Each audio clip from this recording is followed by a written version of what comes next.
आप देख रहे हैं इंडिया टाउन न्यूज, भारत की बात। नमस्कार, स्वागत है आपका इंडिया टाउन न्यूज की खास बुलेटिन खबरें राजनांदगांव में। मैं हूं आपके साथ रंजना राज।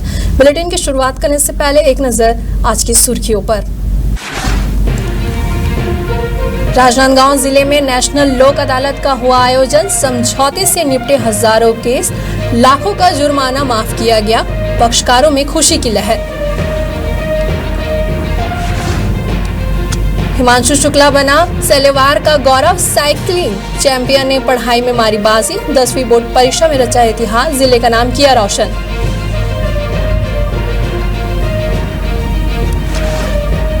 राजनांदगांव के रेलवे स्टेशन परिसर में डिजिटल पेमेंट पर जागरूकता अभियान। यात्रियों से की गई कैशलेस लेन देन की अपील। डोंगरगढ़ से पहुंचे अधिकारी।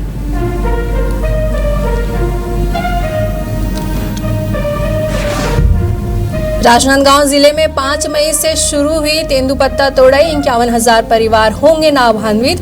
पुलिस ने संभाली सुरक्षा व्यवस्था।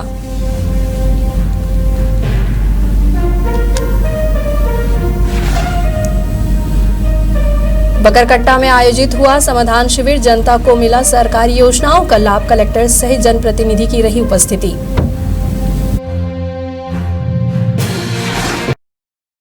राजनांदगांव शहर के बीच स्थित दुर्गा माता मंदिर के 46वें स्थापना दिवस की शुभकामनाओं के साथ भक्तों के द्वारा मंदिर समिति के संयुक्त तत्वावधान में विशाल भंडारे का आयोजन किया गया। इस मौके पर मंदिर को सुंदर फूल मालाओं और रंग बिरंगी लाइटों से सजाया गया, जो आस्था और श्रद्धा का प्रतीक था।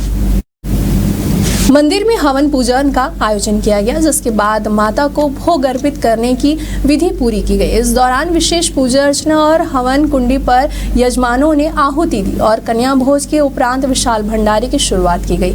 वहीं मंदिर प्रांगण में सैकड़ों भक्तों ने मां दुर्गा का आशीर्वाद लिया और प्रसाद ग्रहण किया। खास तौर से कन्याओं को भोजन प्रसादी कराई गई, जिससे इस अवसर की धार्मिक महत्वता और भी ज्यादा बढ़ गई।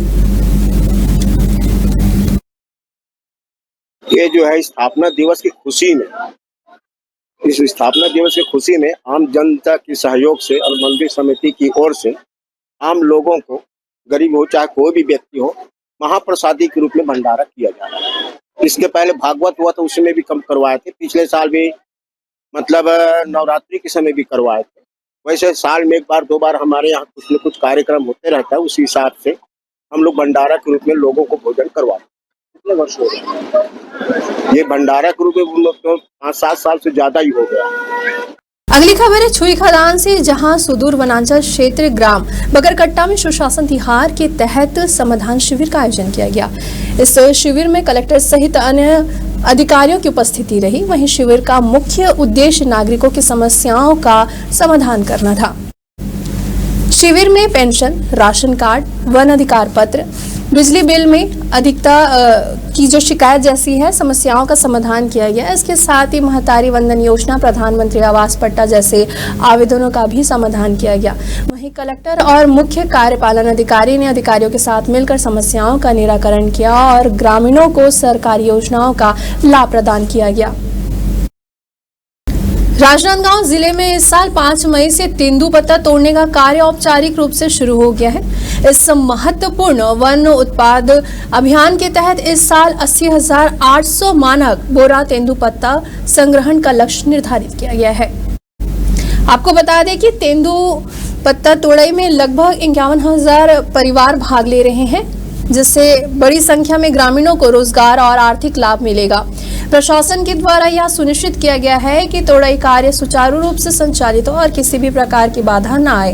वहीं सुरक्षा के दृष्टिकोण से पुलिस विभाग के द्वारा पहले से ही व्यापक व्यवस्था की गई है। तेंदुपत्ता संग्रहित क्षेत्रों में सुरक्षा बलों की तैनाती कर दी गई है, ताकि किसी भी प्रकार की अप्रिय घटना को रोका जा सके और ग्रामीण सुरक्षित वातावरण में कार्य कर सके।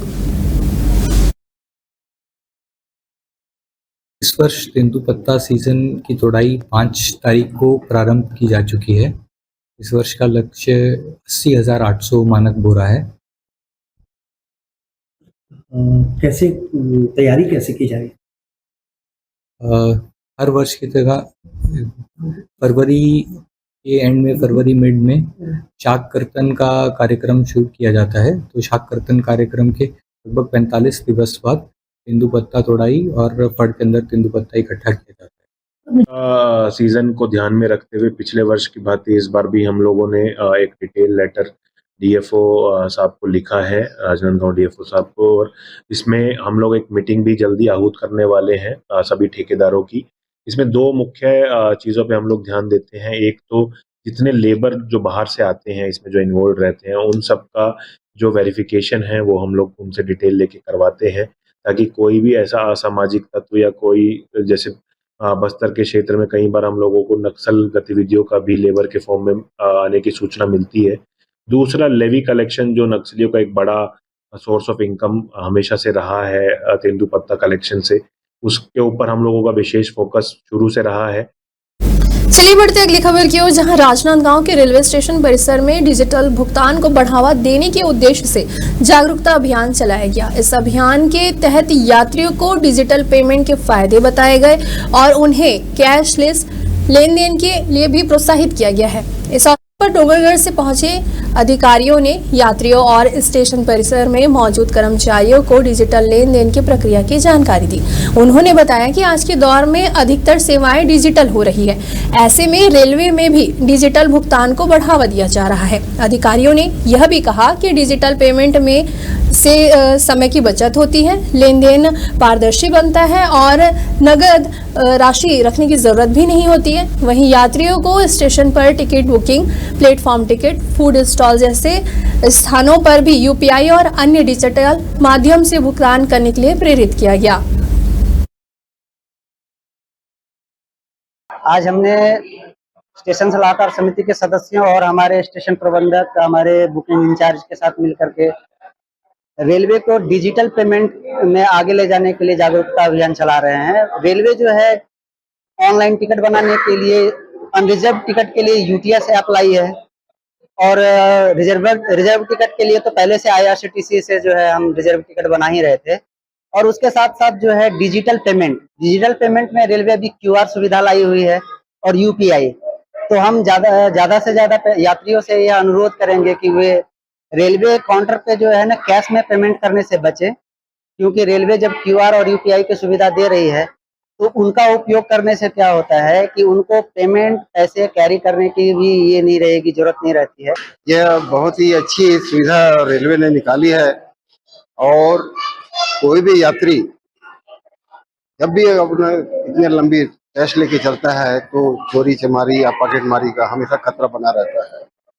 जब ये डिजिटल मतलब से अपना रिजर्वेशन करेगा, टिकट लेगा, ये बहुत ही सुविधाजनक है, क्योंकि पूरे देश में एडवांस टेक्नोलॉजी में सभी जगह डिजिटल से ही मतलब पेमेंट की जा रही है। राजनांदगांव जिले की सभी निचली अदालतों में नेशनल लोक अदालत का आयोजन किया गया, जिसमें ट्रैफिक चालान, बिजली बिल, उपभोक्ता शिकायतें, बैंक ऋण, चेक बाउंस, पारिवारिक विवाद जैसे मामलों का आपसी सहमति के आधार पर समाधान किया गया। यह लोक अदालत न्यायिक प्रक्रिया को सरल और तेज बनाने के उद्देश्य से आयोजित की जाती है, जो वर्ष में 4 बार आयोजित होती है। इसका मुख्य उद्देश्य पक्षकारों को तत्काल न्याय उपलब्ध कराना और न्यायालयों में लंबित मामलों को सुलझाना है। वहीं अधिकारियों के अनुसार लोक अदालत का एक वैकल्पिक विवाद निपटाने की एक प्रणाली है, जहां निर्णय पक्षकारों की आपसी सहमति पर आधारित होती है, लेकिन वे कानून के दायरे में रहते हुए ही लागू किए जाते हैं। वहीं राजनांदगांव जिला और सभी अधीनस्थ अदालतों में विभिन्न प्रकार के मामलों को सुनवाई के लिए प्रस्तुत किया गया है, जिसमें बड़ी संख्या में आपसी सहमति से समझौता हुआ है और लाखों रुपए का जुर्माना भी माफ किया गया है।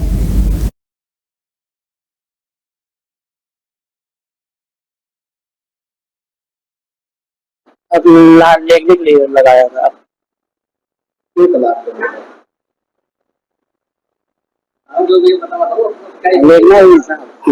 लेना है भाई, अदालत के द्वारा निर्णय। हाँ, अरे हो गया, संतुष्ट। हाँ हो गए थे, इसलिए लोग हम लोग 2 साल से अलग हो गए थे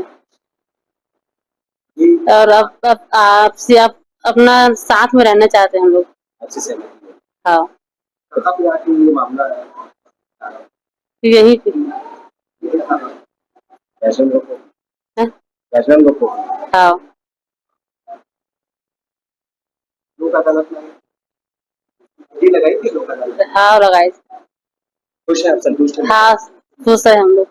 देखिए, नेशनल लोक अदालत मुख्यतः साल में अभी 4 बार आयोजित हो रहा है और नेशनल लोक अदालत का उद्देश्य यही है कि जितने भी राजीनामा योग्य अपराध होते हैं उनका निराकरण एक साथ एक मंच पर हो जाए।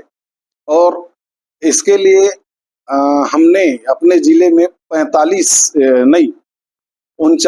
खंडपीठ का गठन किया है। मतलब आज के दिन, आज जनरली छुट्टी है, उसके बाद भी आज 49 खंडपीठ आज हमारे साथ वर्किंग कर रहे हैं और वो आज एक साथ बहुत सारे केस, लगभग आप देखेंगे कि 1.5 लाख से ऊपर केस आज एक ही दिन में निराकृत होंगे।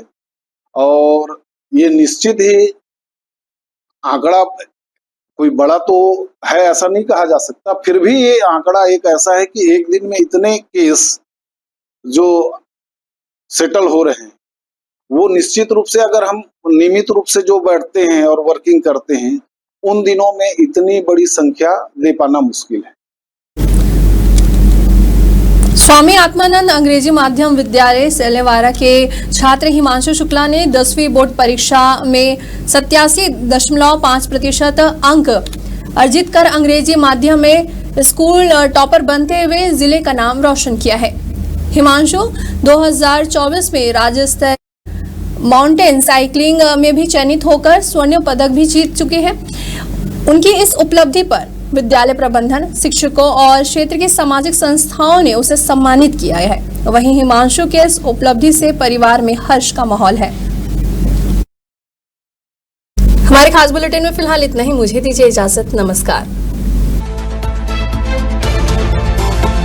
आप देख रहे हैं इंडिया टाउन न्यूज, भारत की बात।